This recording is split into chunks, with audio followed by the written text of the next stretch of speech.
Assalamualaikum warahmatullahi wabarakatuh. Kami dari kelompok 2 akan menjelaskan tentang roden dan mekanisme pengendalian salmonellosis.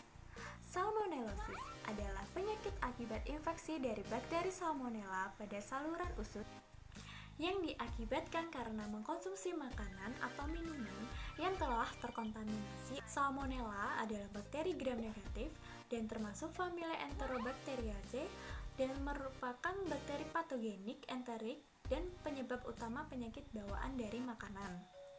Dan antigen salmonella ini sendiri terdiri dari 3, yakni antigen terluar yaitu antigen O, yang kedua adalah flagella H, dan yang ketiga adalah kapsul V atau virulensi. Yang pertama antigen O atau Ohnehok atau bisa kita sebut dengan antigen somatik. Ini serupa dengan antigen O pada kuman Enterobacteriaceae lainnya. Antigen ini tahan terhadap pemanas 100 derajat Celcius, alkohol, dan asam. Dan antibodi yang dibentuk itu terutama adalah immunoglobulin M. Dan yang kedua adalah antigen H atau HAP, terdapat pada flagella dan bersifat termolabil. Antigen H rusak pada pemanas di atas 60 derajat Celcius, alkohol, dan asam. Antibodi yang dibentuk bersifat immunoglobulin G.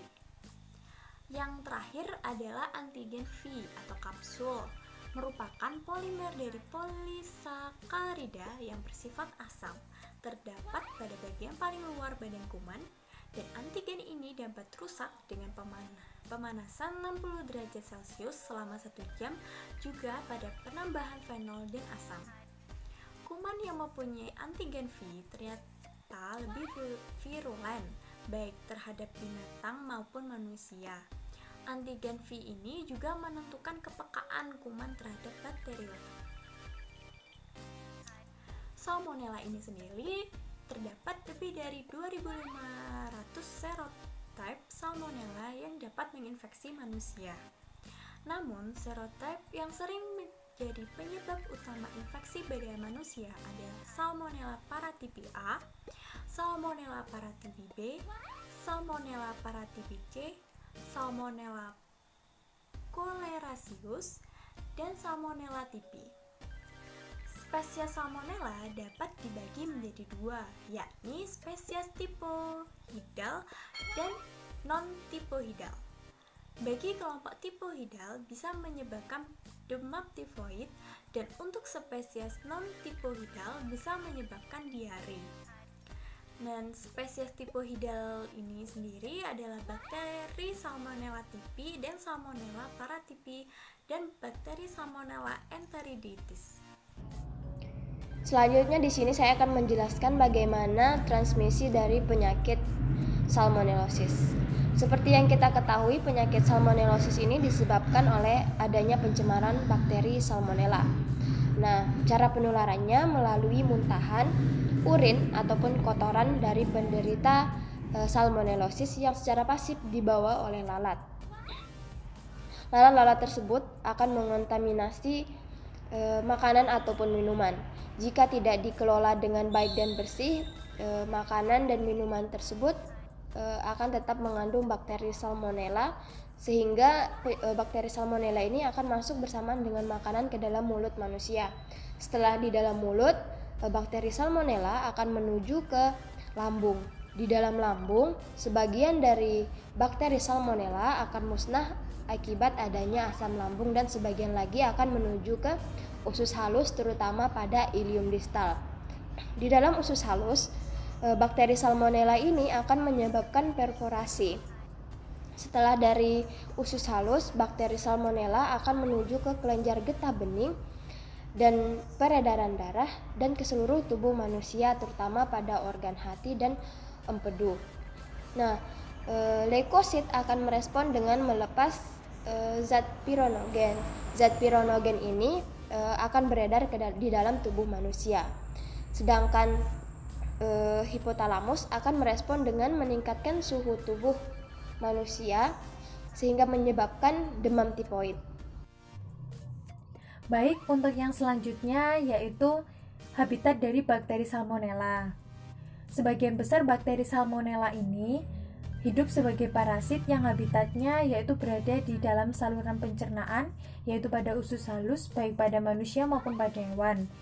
Dengan suhu optimum pertumbuhan Salmonella yaitu pada suhu 37 derajat Celcius dan dengan kisaran pH antara 6 sampai 8.